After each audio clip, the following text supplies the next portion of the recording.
Welcome back. सवाल जवाब में आपका फिर एक बार स्वागत है। आज हम डिस्कस कर रहे हैं बीएनएम का जो प्रॉपर्टी एग्जीबिशन हो रहा है डिमोनेटाइजेशन के बाद और कितना बड़ा कदम है, और नवी मुंबई का रियल एस्टेट इंडस्ट्री के ओवरऑल जायजा में। ब्रेक के पहले जैसे हमने बात किया कि बीएनएम के जो दिग्गज है वो समझते हैं कि बहुत ही स्ट्रॉन्ग फंडामेंटल्स हैं और ये बहुत ही सक्सेसफुल एग्जीबिशन रहेगा। इसी के ऊपर और करें कि ये जो कॉन्फिडेंस आ रहा है ये किस बेसिस पे ये कॉन्फिडेंस आ रहा है। जब हम आपसे पूछें तो नवी मुंबई के इतने स्ट्रॉन्ग फंडामेंटल्स क्यों रखते हैं? One thing is we have excellent infrastructure. We are water abundant for next 20 years to come. Electricity is not an issue. सबसे best educational institutes है हमारे पास, and we have the best IB schools and international schools here. And यहाँ की जो population है, even for entrepreneurs, it is very good because यहाँ जो median जो average income is very good. You don't have the richest and the smallest. You have a decent level of medium income which is very good. और जो initially we were lagging in terms of IT and IT related services. Now with Reliance Jio making their base here, and very soon we'll be seeing Rajas putting up their commercial units in the Idea and other places. And this kind of setup, when we have Logicon, Patni Global, DSCC, DIKC, and a lot of ancillary industries along with this coming up. Also, JNPT is going to be a very big job generator, and Reliance and their SEZ and airport, of course. So all this thing put together is going to year on year be creating jobs, and jobs in terms of the lowest where you have hands-on workers, and the highest where you have knowledge workers. Now all these people will have some kind of disposable income, which is good for the economy as a whole. Secondly, अगर आप कोई भी brand को पूछेंगे, new Bombay में हमारा setup है, whether it is Cafe Coffee Day or Tanishq or Mo Blanc and other people, they tell we are surprised that we are among the top 1 or 2 when it comes to the average sales per month or per annum. They are competing with even South Bombay or Lokhandwala or Khar Bandra, where they are paying rent in multiple. That itself shows the buying capacity of the city, because people from periphery also come to shop here. Another thing which will be a changeover, or is your L&T mall as well as the office complex. That's almost 40 lakh square feet. And you have 2.5 crore square feet of thing coming up in MIDC. Now with this kind of thing coming up at one place, and which is just about to operate, you imagine the people working in L&T itself. We were told there are 3,000 odd officers who own high-end homes. And when I talk of one person who owns a high-end home, there are at least 20 who want a decent size of home. Now this kind of buying power, this is just about to operate, and this kind of buying potential is a very big opportunity. So in all, this is a very good market, fundamentals are good, and finally 45% of New Bombay is open to sky, it's green, where in India you have this kind of a setup. And also we see that Navi Mumbai's self-generating mechanism in terms of revenue and expenses, it is not dependent on state or central for every money that they are spending. They are getting it through sale of land, auctioning of land, and through various taxes and other things. And another thing is we are a cosmopolitan city, where in India you have a cosmopolitan, kind of a thread. So that also is a big thing, and almost बहुत फर्क है। 60% of our population is young. That is also a very big thing. So young people are always, on a buying drive.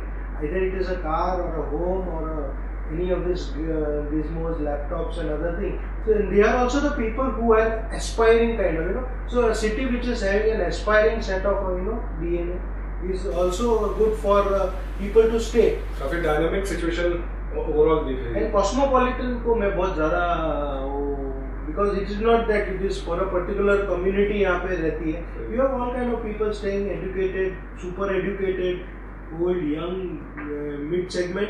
And the best part of New Bombay is, most of the people here have grown from scratch.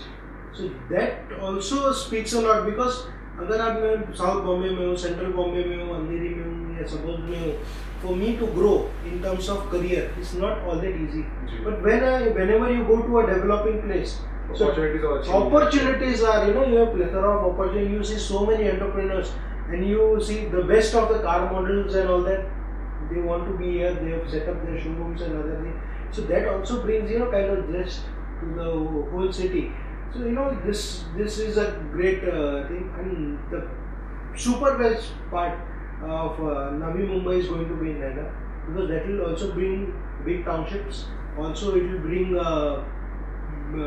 excellent connectivity to New Bombay, Nhava Sheva, Shiveri link and नैना की बात जब आप कर रहे हैं तो we are talking about एक new reason. Devendra भाई, ये बात पे आना चाहता है कि हाउसिंग की जो हम बात कर रहे थे, अफोर्डेबल हाउसिंग की बात आ जाती है जब रियल एस्टेट इंडस्ट्री की बात करते हैं, क्योंकि जैसे कि अभी हमने कहा कि एक अगर हाई एंड होम वाला है तो 20 मिड सेगमेंट लोअर सेगमेंट वाले हो जाते हैं। ऐसे में नवी मुंबई का मार्केट एक तरह से सैचुरेट हो रहा था अफोर्डेबल हाउसिंग के लिए, कि आज आपको करोड़ प्लस के से कम आप यहाँ पे आसपास में तो कोई देख ही नहीं सकते। करोड़ भी मैं बोल रहा हूँ तो बहुत कम उसके हिसाब से बात कर रहा हूँ मैं। ऐसे हालात में आदमी थोड़ा बढ़ता गया, थोड़ा आगे गया है पनवेल साइड में, रीजन में, एंड सडनली नैना का एक बहुत बड़ा स्कोप दिख रहा है। आप किस तरह से देख रहे हैं कि high and low cost affordable housing इस तरह से बैलेंस नवी मुंबई में किस तरह से देखें? जैसे अभी बातें हो रही थी, अफोर्डेबल हाउसिंग के लिए नवी मुंबई ऑलमोस्ट खत्म हो चुका था। लास्ट थोड़े सालों से सिल्को की लैंड बहुत कम मात्रा में रिलीज हो रही थी, तो टेंडर ऊपर जा रहे थे, अफोर्डेबल हाउसिंग कम रहा था। सब बायर्स आते थे, देखते थे, लेकिन अफोर्डेबिलिटी थी नहीं उनके लिए। अभी उनके लिए वापस से अपॉर्चुनिटी है कि जो कनेक्टिविटी वाला जगह है वो खुलेगा और नो लिमिट मात्रा में अफोर्डेबल हाउसिंग अवेलेबल होगा, और उसमें सभी टाइप की अवेलेबिलिटी बढ़ेगी। अफोर्डेबल ज़्यादा होगा, जो हाई एंड वाला है वो नवी मुंबई में, और अफोर्डेबल वाला है वो बाउंड्री नवी मुंबई। और उनके लिए अच्छी बात यह है कि सारा इंफ्रास्ट्रक्चर है वो सेम सिडको कर रही है, तो as good as infrastructure Navi Mumbai के जैसा अवेलेबल होगा। तो यहाँ पे अभी पहले खाली हाई एंड वाले थे, अभी सभी के लिए अवेलेबिलिटी हो जाएगी, तो सभी के लिए विन-विन सिचुएशन और सभी के लिए अफोर्डेबिलिटी हो जाएंगे। छेटा साहब, आप किस तरह से देख रहे हैं ये जो अफोर्डेबिलिटी फैक्टर है? जैसे पॉइंट अच्छा है कि नवी मुंबई में इंफ्रास्ट्रक्चर काफ़ी ऑलरेडी अच्छा है, तो नेचुरली प्राइस यहाँ पे काफ़ी बढ़ गए। जो पेरीफेरी एरियाज हैं या फिर अब नैना की कहें, वहाँ सिडको के प्लान्स हैं कि हज़ारों करोड़ वो खर्चा करने वाले हैं अगले 10 साल में, तो सिमिलर इंफ्रास्ट्रक्चर ऑलमोस्ट हो जाएगा। एयरपोर्ट की बात हो रही है, मेट्रो की बात हो रही है। ऐसे में अफोर्डेबल हाउसिंग का कितना परसेंट इफेक्ट आपको दिख रहा है price in terms of prices? अगर आप बोलें कि आज जो रेट्स चल रहे हैं उसमें आप कितना कम होता हुआ दिखते हैं? सर, मैं रेट्स कम होने से ज़्यादा टाइप ऑफ अफोर्डेबल हाउसिंग पे मैं ज़्यादा कॉन्सेंट्रेट करूँगा सर। तो अफोर्डेबल हाउसिंग का मतलब ये नहीं है कि सस्ता हो गया लीकेज होते रहे, सस्ता हो गए और आदमी परेशान होते रहे। ये अफोर्डेबल हाउसिंग ऐसा होना चाहिए कि सब कुछ इंफ्रास्ट्रक्चर अवेलेबल हो गए, इन हाउस सब कुछ अवेलेबल हो गए, फ्लैट के साइज रीजनेबल हो गए और उसको विद इन बजट मिलता रहे। अफोर्डेबल हाउसिंग का ये हमने गुड़गांव और उबाजू जब भी टूर किया, जब भी देखा है कि affordable housing does not mean कि ये ग्राउंड +2, ग्राउंड +3, ग्राउंड +4 उधर 20-20, 25-25 माले की बिल्डिंग भी अफोर्डेबल हाउसिंग में थे। तो वो टाइप का अभी स्कोप नैना में होएगा with all the infrastructure. Affordable housing का जो है, उसके लड़के को अच्छी स्कूल में जाना है, उसके लड़के को अच्छा इंफ्रास्ट्रक्चर चाहिए, उसको अच्छी हॉस्पिटल चाहिए, सब कुछ चाहिए। अफोर्डेबल हाउसिंग का मतलब ये नहीं होता है कि खाली cost. Reasonable cost with high infrastructure will be the future of Naina. मुझे अगर आप इन टर्म्स ऑफ फिगर्स अगर हम बात करें कि ये दोनों बात हो रही है, एक रेट की और क्वालिटी हाउसिंग भी चाहिए और अफोर्डेबल चाहिए। आज मुझे अगर अफोर्डेबल चाहिए तो जैसा आपने कहा कि मैं ये नहीं बोलूँगा कि नहीं मुझे इंफ्रास्ट्रक्चर नहीं चाहिए, आप सिर्फ मुझे 10 बाय 10 का घर दीजिए। इसमें आपको हाउसिंग के जो साइजेस हैं उसमें आपको रिडक्शन कितना दिखता है, रेट्स में कितना दिखता है, ओवरऑल प्राइसेस में क्या होता है? सर, मेरे को तो ये सब आपके जो सवाल है सब एक ही चीज में आता है, value for money in housing. जो value for money in housing जो होएगा वो नैना में ही होएगा। नैना में क्योंकि सर उधर हमको इंफ्रास्ट्रक्चर इतना अच्छा दिया जाएगा, क्योंकि CIDCO has also learn from the mistakes what they have committed in Mumbai.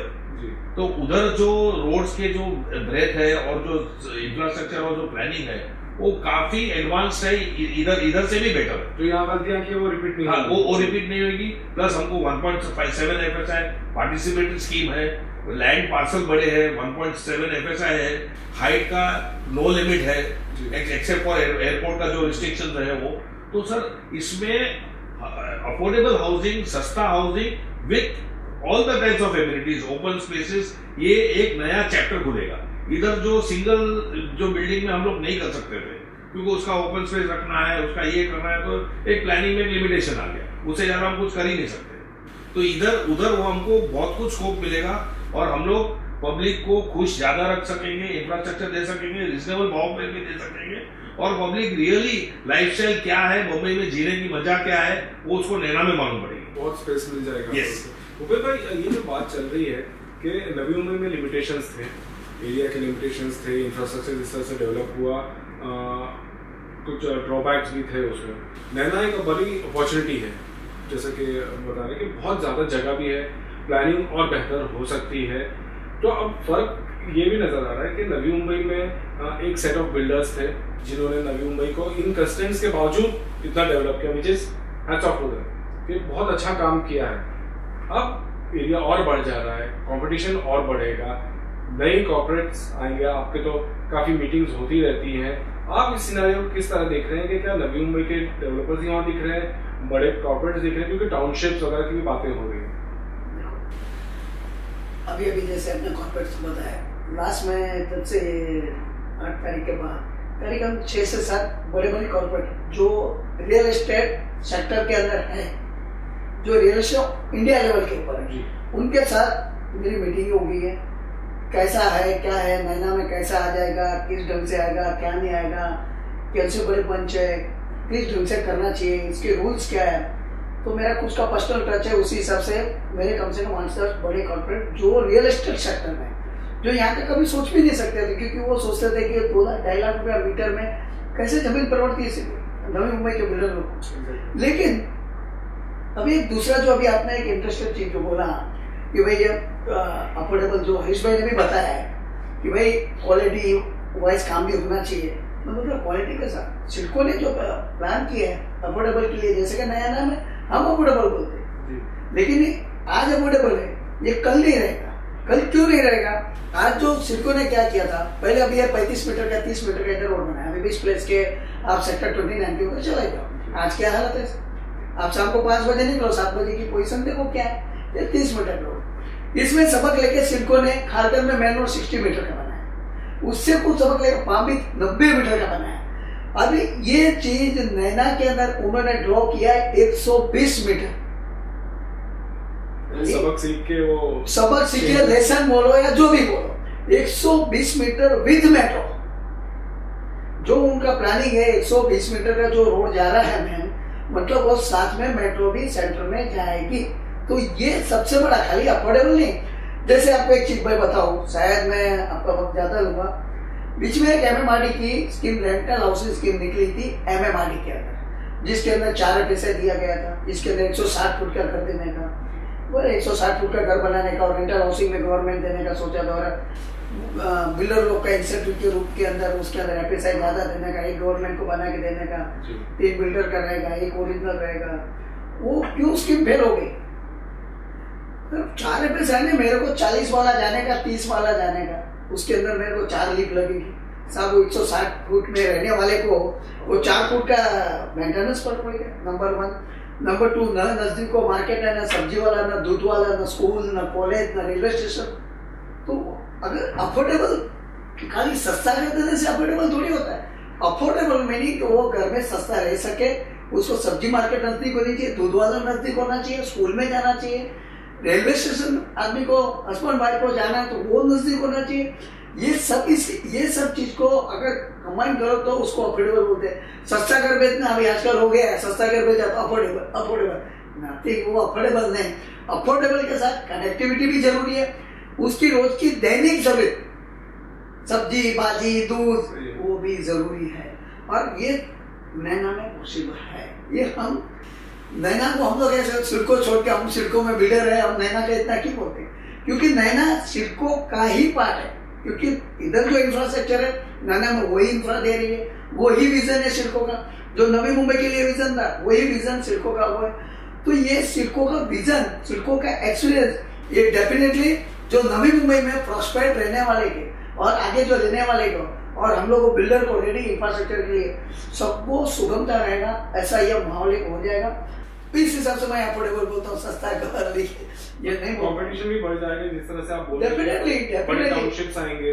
देखो कंपटीशन रहने से बहुत बढ़िया रहता है। आपको वो लोग कैसे बताऊं, एक ज्वेलर की दुकान रहे तो कभी भी नहीं चलती है, दो रहे तो नहीं चलती। उसी जगह पे 20 ज्वेलर्स की दुकान खोल दो तो पूरी मार्केट बन जाती है। तो वैसे ही नैना में अगर कंपटीशन है, एक बिल्डर नहीं उधर 20 बिल्डर आएगा तो एक चॉइस रहेगी, एक एरिया में आएगा जो हमारा प्रोस्पेक्ट कस्टमर है। फिर चाहे मेरे पास आता है, हरीश भाई के पास आता है या ये बिल्डर के पास आता है, उसका कोई नहीं, आखिर आएगा तो इधर ही नहीं। और सिर्फ नवी मुंबई के नहीं रहेंगे, जिस तरह से आप बोल रहे हैं बड़े बड़े आपको पता है पूरी मार्केट ये जो नैना का जिस हिसाब से इंफ्रा जाएगा। अभी देखो कल्याण डोमली के अंदर आज 6,000 7,000 का रेट है। स्टेशन से 10 मिनट 15 मिनट 20 मिनट 25 मिनट जो भी पकड़ो, भिवंडी में जाओ, फिर आप बोरीवली दहिसर वगैरह जाओ तो लेकिन इंफ्रा क्या है, जीरो। तो यहाँ पे जो बेनिफिट मिलेगा आने वाला गिराक और हम बिल्डर को भी, हम डेवलपर को भी, ये जो सिडको का इंफ्रा मिलेगा वो सबसे बड़ी चीज है। शायद आपको मैंने आगे बताया। आप कुछ गेस करना चाहेंगे एवरेज रेट कितना होगा? देखो सर वहाँ पे एवरेज रेट 4,000 से लेके 6,000 के अंदर आपको घर मिलेगा G+ पर। और अगर छोटा है 4,000 में G+4 5 है, क्योंकि कंसर्न कॉस्ट इतनी लगती है, तो आपको शायद वो 4,000 4,200 में मिलेगा ब्रांडेड का, जो कि नवी मुंबई में पॉसिबल ही नहीं है। वो एक ब्रांडेड का आपको थोड़ा ब्रांडेड, मैं कॉर्पोरेट की बात नहीं करता हूँ, कॉर्पोरेट रहेगा तो कॉर्पोरेट का ऑलरेडी इतना होता है कि उनको 5.5 6 के लिए क्यों परवड़ेगा नहीं। लेकिन ये न्यू मुंबई की ब्रांडेड रहेगा, वो आपको 4,000 4,200 में स्टार्टिंग में माल दे सकता है। और ये 6,000 तो मतलब इसके आसपास जिधर इंफ्रा नहीं है उस एरिया में कल्याण डुमली थाना वगैरह जो भी पकड़ो, भिवंडी पकड़ो, वेस्टर्न सबूत पकड़ो, तो ये इतनी बड़ी अपॉर्चुनिटी इनको इधर मिलेगी। जैसे अमरनाथ बोलो मतलब बहुत बड़ा स्कोप मिलेगा। और कनेक्टिविटी मैं सबको इम्पोर्टेंट बड़ी देता हूँ कि मुंबई में सबसे बड़ी चीज कौन सी है, वो हार्ट ऑफ बोलते तो क्या ट्रेन बंद पड़ेगी तो मुंबई में, ऐसा नहीं। ये सिडको का बहुत अच्छा विजन है कि वो 120 मीटर में साथ में मेट्रो लेके जा रही है, जिसका उन लोग का एस्टिमेटेड पर किलोमीटर 200 रुपया 200 करोड़ रुपया पर किलोमीटर उनका एवरेज उन्होंने गिन के जो इंफ्रा उन्होंने लगाया है, जो 40-60 के स्कीम में नहीं जाते और जो इंफ्रा का लगाया तो मेट्रो का भी खर्चा गिन लिया है। तो प्रॉस्पेक्ट पाया है तो बहुत इंपॉर्टेंट। अगर मैं वहां रहने जा रहा हूं तो मुझे काम पे भी जाना है तो मैं कनेक्टिविटी। देखो मुंबई में ऐसी चीज है ना, सबसे बड़ी चीज है वो कनेक्टिविटी, क्योंकि काम करने को जाएगा, चलो रिलायंस है ये बाजू में, ये जो देवांग भाई ने बताया ये तो नजदीक है, लेकिन यहाँ पे बॉम्बे से ज्यादा रोज डेली अप डाउन करने वाले हैं। डेफिनेटली अभी सबको नवी मुंबई समझ में आना था। आज से 5-10 साल पहले नवी मुंबई बोलेगा तो क्या लगता था, कोई होगा कोई मलाड कांदिवली बोरीवली या कल्याण डोंबिवली ऐसा लगता था। लेकिन अभी लास्ट 5 साल के अंदर नवी मुंबई ने खुद की एक पहचान बनाई है। और आगे तो मुझे दिखता है कि भाई पहले दिल्ली थी, बोलते दिल्ली दिल्ली दिल्ली, अभी नवी दिल्ली दिल्ली किसको मालूम ही नहीं है किधर। तो ऐसा मुझे दिख रहा है, मैं तो आशावादी आदमी हूँ कि भाई मुंबई भूल जाएगा, नवी मुंबई सबको याद रहेगा। बहुत अच्छी बात कही है आप लोगों के प्रोस्पेक्ट्स ये है। आखिर में मैं ये आप लोगों से बहुत ब्रीफली जानना चाहूँगा कि जिस तरह से अब तक प्रोसेस आया है, नैना की बात चल रही है, अनफॉर्चुनेटली क्योंकि गवर्नमेंट रेगुलेशंस रूल्स काफ़ी इन्वॉल्व रहते हैं, डिलेज हो जाते हैं। आप लोग क्या चाहते हैं कि अब इसके आगे क्या डेवलपमेंट्स होना चाहिए ताकि ये इंडस्ट्री, जो मैं सिर्फ डेवलपर्स के हिसाब से नहीं बात करूँ, कंज्यूमर्स के हिसाब से बात करूँ, दोनों के लिए विन विन सिचुएशन रहे। धर्मेंद्र भाई क्या आप चाहेंगे कि अब आगे क्या स्टेप्स होने चाहिए? इसमें जो इंफ्रास्ट्रक्चर मिलने वाला है वो सिडको ने 5 साल में पूरा इंफ्रास्ट्रक्चर प्रॉमिस किया हुआ है नैना एरिया में। सिडको पैसे के साथ तैयार है। पायलट प्रोजेक्ट में 5 साल में 5 साल में पूरा इंफ्रास्ट्रक्चर देने का वादा किया है सिडको ने, और वो सिडको करेगी ऐसा सभी को पूरा अंदाजा है, क्योंकि सिडको कैपेबल है, वो पूरा इंफ्रास्ट्रक्चर मिल जाएगा आपको। पूरा तैयारी सिडको का पैसे के साथ प्लान के साथ है। अभी गवर्नमेंट से सिग्नल मिला हुआ है तो आगे वो चले जाएगा। और नवी मुंबई में जो हम लोग काम कर रहे थे तो स्कोप छोड़ा था क्योंकि बड़ा प्लॉट था ही नहीं। अभी कॉर्पोरेट के साथ हमारे भी काफ़ी ऐसे प्लेयर्स है जो उनकी पैरेलल में काम करना चाह रहे थे, वो नवी मुंबई में अपॉर्चुनिटी नहीं थी। अभी उनको भी उनका कैपेसिटी दिखाने का मौका मिलेगा। और बार बार मीडिया में वो सवाल आता है रेट कितने गिरेंगे, अभी 4000 में घर मिल रहा है, पहले रेट गिरे नहीं है, नया एरिया शुरू हो रहा है, वो यही रेंज से शुरू होता है। और जो लोग यहाँ घर लेने को रह गए थे उनके लिए वापस अपॉर्चुनिटी है कि अच्छा इंफ्रास्ट्रक्चर वाला, अच्छा लोकेशन वाला, अच्छा कनेक्टिविटी वाला घर लेने का मौका मिल रहा है।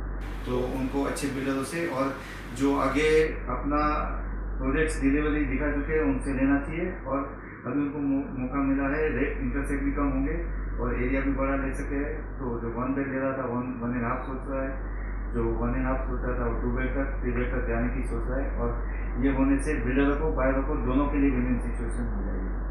चलो सर, आपको क्या लगता है कि क्या स्टेप्स की अब जरूरत है? तो स्टेप्स में तो ये मेजर एक चेंज आएगा, कॉर्पोरेटाइजेशन ज़्यादा हो जाएगा। ये जो इतने बड़े टाउनशिप्स आएंगे, ये आएंगे, तो एक न्यू बॉम्बे जो ब्रांड रहेगी ये इंटरनेशनल लेवल पे जो FDIs आएंगी, जो इतना रिलैक्सेशन रियल एस्टेट के लिए जो मिलने वाला है और मिल चुका है, जो FDIs waiting on the lines to come inside.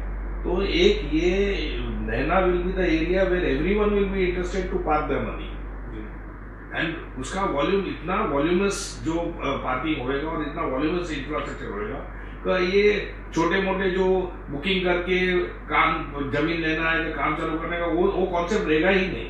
आदमी कॉर्पोरेट बड़े पहले से ही प्लान होंगे, बड़े प्लेन निकलेंगे, उसके बाद बुकिंग वो चालू होगी, रेरा में भी हमको वही करना पड़ेगा। तो ये आखा सिनेरियो टोटली चेंज होने वाला है। जो जमीन लेके ताबड़तोड़ तो बुकिंग हो रही थी, ये हो रहा था, वो सब आपको नैना में इसके पॉजिटिव इफेक्ट जो है वो सब कुछ वहां दिखेंगे। बिकॉज FDIs भी वहां ही आने वाली है, कॉर्पोरेट्स भी वहां ही आने वाले हैं, और हर आदमी का उधर रोल रहेगा। अभी आप बोलोगे कि कॉर्पोरेट्स आएंगे तो छोटे बिल्डर क्या करेंगे? सब एक मार्केट में स्कूटर भी चलता है और मर्सिडीज भी चलती है, मर्सिडीज की भी मार्केट है, स्कूटर की भी मार्केट है। तो जो छोटे बिल्डर है वो स्कूटर की मार्केट में काम करेंगे, जो मर्सिडीज की मार्केट में वो कॉर्पोरेट वाले काम करेंगे। तो इसमें सबका भला होएगा और एवरीवन का बजट के हिसाब से उसको घर मिलेगा। बिल्कुल। देवांग, आप किस तरह से देख रहे हैं? क्योंकि ये भी एक्सपेक्ट किया जा रहा है कि बैंक्स के पास फंड बहुत आगे हैं तो इंटरेस्ट रेट्स भी कुछ कम आएंगे, रेरा का भी काफ़ी इन्फ्लुएंस होने वाला है। इन सब के चलते हुए आप किस मेजर्स का वेट करते हैं? आपको लगता है कि नवी मुंबई के जो रियल एस्टेट है उसको बूस्ट होगा? First and foremost I feel जो ओवरऑल ग्राउंड है बहुत हेल्दी है। सेकेंडली सिडको ने हमारा एसोसिएशन है last couple of years, we are on stakeholder committee of Sidco and they have been listening to us. They should listen to us more attentively. That's what I feel, because we come with some kind of grassroots issues, problems, opportunities and other things. So वो जो what has been gathering in past, so MD after MD has to follow that, and that's what, because एक mistake करो फिर उसको regulate करो फिर उसको improve करो, उससे अच्छा हम क्या बोल रहे हैं उसके ऊपर प्राधान्य देना चाहिए। Not because we as also residents of New Bombay will not to input. Thirdly state government ने बहुत प्रोएक्टिव रोल प्ले करना पड़ेगा, because there are lot of legal issues here, because this are public private partnership and you as and when you are going ahead with the scheme there will be lot of bottlenecks, and there has to be synchronization between Sidco and UD and CM office. अगर उनका proactive involvement रहेगा in terms of legal clarity and some kind of amendments, changes and empowerment to the authority in terms of MD has to be done. आप किसी को बोलो कि framework में all the variables are there and you work in framework, that doesn't work. If you see whether the new sister city of Hyderabad or the world's best city anywhere, whether it's Shenzhen or any other cities which have come up within last 20 to 25 years, you need to trust that person, number one, and you need to give that person delegation and you need to empower that person. Agar head of the department in any capacity, whether it is chief secretary and your UD secretary as well as your Sidco MD and whoever is in charge of NENA and other, if they are not empowered and if there is no synergy between all of them, then it will be kind of challenging. अगर उसमें empowerment आ जाता है, I see then nothing can stop because people are ready. What people are looking is only one thing: credibility. Whether they are saying they will give in 5 years, they will deliver or not. If credibility is not an issue, lakhs of crores of rupees can be pumped into New Bombay globally because here you have a buying power, you have a product which or people are awaiting eagerly. So there is a market which is already there. What people are wanting is delivery in terms of developer, in terms of government, in terms of state government, and if needed, central government, because there are some things like JNPT, Nhava Sheva, Sewri Link and airport where the central involvement is also there. So अगर ये सब चीज़ों में co-relation, co-exist होते हैं in terms of single state vision, okay, let's make this the best city in India. I think why not? Because the rest of the things are in place. बहुत ही important बात आखिर में भूपेन भाई आपसे comment लेंगे जो दिमाग में कही है कि द स्टेज इज सेट, सब है, अब डिलीवरी का वेट किया जा रहा है और इसमें जैसा कि उनका स्टेट गवर्नमेंट इन्वॉल्व है और हमारे यहाँ पे माइक्रो लेवल पर देखें तो सिडको जैसे SPA बनाया गया है नैना के लिए, आप सिडको से काफ़ी क्लोजली एसोसिएटेड रहते हैं, आपकी मीटिंग्स होती रहती हैं, आप किस तरह से माइंडसेट देख रहे हैं? क्योंकि जैसा कि IDP का भी देखे हैं, इंटरनल डेवलपमेंट प्लान जो भी गाँव का नैना में अप्रूव हुआ है, इसको भी सालों लग गए, इनफैक्ट 3-4 साल लग गए और सैंक्शन होने के बनने के बाद भी स्टेट गवर्नमेंट को पिछले साल सितंबर में भेजा गया था, 1 साल के बाद हमें वो उसका सैंक्शन आया है। इस तरह के डिलेज होंगे तो हम जो इस तरह से बातें कर रहे हैं, प्रोस्पेक्ट्स हैं, आज तैयार है प्रोस्पेक्ट, उस पर काफ़ी असर हो सकता है। तो सिडको की मेंटालिटी आप किस तरह से देख रहे हैं और आपको क्या लगता है सिडको में क्या चेंजेस लाने? देखो इसके अंदर सिडको में क्या करना चाहिए, अभी चलो ये सर 3-3.5 साल लग गया ये प्रोसेस में, नैना आने के बाद नोटिफाइड होने के बाद 3-3.5 साल लगते हैं, ठीक है, जो प्रोसेस थी वो प्रोसेस तो अभी कंप्लीट हो गई, विद इन GR जो निकलने का 2-4-8 दिन में निकल जाएगा। तो सिडको को सबसे पहले जो उन्होंने सजेशन ऑब्जेक्शन में जो मेन रोड निकाले हुए, पहले तो सबसे पहले उसकी एक्विजिशन बाहर निकाली चाहिए, उसका नोटिफिकेशन निकालना चाहिए एक्विजिशन का, और उसको सबसे पहले रोड का काम स्टार्ट करना चाहिए, जाके जो नैना का बड़े बड़े या छोटे मोटे कोई 5 एकड़ कोई 2 एकड़ या 3 एकड़ जो आजू बाजू का एरिया है, क्यों एक मेन रोड आ जाएगी, अगर उसको बनना चालू हो जाएगा तो उसके अंदर स्टॉप मोटर भी आ जाएगी, ड्रेनेज भी आ जाएगी, इलेक्ट्रिक भी आ जाएगी, वो रोड में ही सब कुछ आ जाएगा जो भी आना है।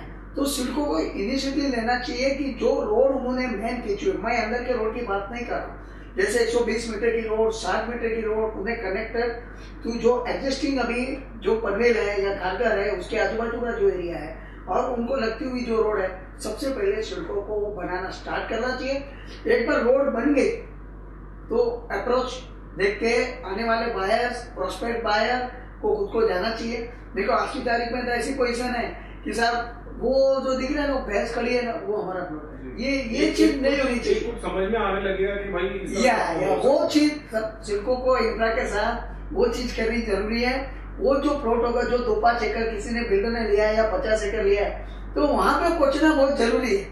तो उसके अप्रोच, जैसे कि अभी अप्रोच है, समझो एक जगह पे जाने का है, तो इतनी छोटी सी 3-3.5 मीटर की रोड है, उसमें भी गाँव में से आप निकलेंगे तो 2.5 मीटर हो जाएगी, एक गाड़ी मुश्किल से सामने से स्कूटर आएगा तो या तो स्कूटर रिवर्स जाएगा या तो गाड़ी रिवर्स जाएगी, उसको भी आधा घंटा की रिवर्स जाना।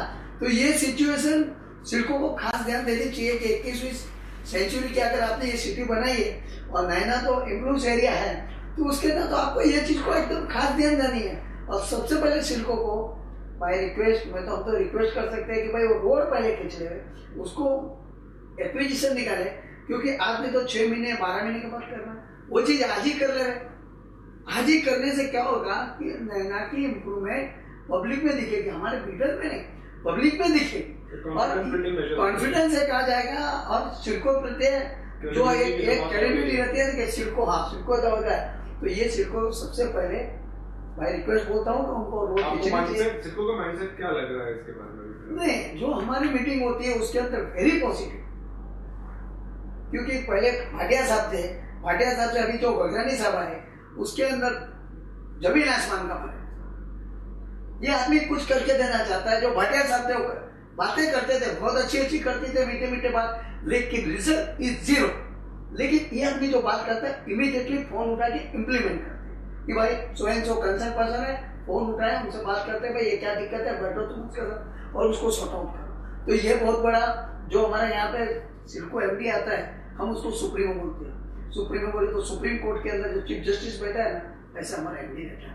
तो ये सिटी की डेवलपमेंट में उनकी भूमिका बहुत महत्व की रहती है, इतनी महत्व की रहती है कि इंफ्रास्ट्रक्चर या सिटी को कैसे ग्रो करने का पूरा डिपेंड उनके ऊपर, उनके दिमाग के ऊपर रहते, मतलब उनकी विजन के ऊपर रहते। और उनके विजन के हिसाब से अगर ये चीज चले तो रियली नवी मुंबई का कोई हाथ नहीं पकड़ सकता है, बॉम्बे भी नहीं पकड़ सकता है। मुझे सिडको वाले से यही उम्मीद है कि भाई जिस एंगल से आप बोलते हैं एग्रेसिव हुआ, हमने अब 4-5 साल से करोड़ों रुपया इन्वेस्टमेंट करके रखे हुए, क्यों रखे हुए, हम सिडको के भरोसे पे रखे हुए, तो जल्दी से जल्दी वो इंफ्रास्ट्रक्चर लाए। ये हमारी एज ए बिल्डर कम्युनिटी की तरफ से, एज ए इंडिविजुअल बिल्डर और एज ए मैं एक नागरिक रिक्वेस्ट करता हूँ। Main thing is the change in attitude from regulator to facilitator. कि आपको क्या फैसिलिटी चाहिए, हम लोग हैं, हम आपके पार्टनर हैं, हम अथॉरिटी नहीं। व्हेन अथॉरिटी आती है तो रेगुलेशन आता है, और फैसिलिटेशन आता है तो पार्टनरशिप आती है। So that changes shift from that to partnership, और पार्टनरशिप जिधर आती है प्रोएक्टिवनेस आती है। What is your issue, what can I do about it, it's a change of attitude. जल्दी जी एक मैसेज और देना चाहूँगा कि अभी रेरा आ रहा है, मनी डिमोनेटाइजेशन हो गया, उसमें अभी हमारे जो एक्सपेक्टेशन है ये कंस्ट्रक्शन को इंडस्ट्री का दर्जा जल्दी से मिल जाए, इंडस्ट्री का दर्जा जल्दी से मिल जाए, और इंडस्ट्री का दर्जा मिलने से काफी सुविधाएं पब्लिक को मिलेगी। तो और एक बार हम लोग यूडी में और सीएम तक पहुंचाते हैं, 1 विंडो क्लियरेंस या फास्टेस्ट सीसी देने का, ये 2 चीज अगर हो जाए तो सोने पे सुहागा हो सकता है। चलिए, आप सभी का बहुत बहुत शुक्रिया, बहुत ही वैल्यूएबल इनपुट्स आप सभी के मिले, आप हमारे कार्यक्रम आए तो बहुत ही ऑब्वियस है कि बहुत ही पॉजिटिविटी दिखाई दे रही है प्रोस्पेक्ट से, फंडामेंटल से, और इसी बुनियाद पे ये एग्जीबिशन भी ऑर्गेनाइज किया गया है। हम सभी को यकीन है कि बहुत ही सक्सेसफुल होगा। आप सभी का बहुत बहुत शुक्रिया।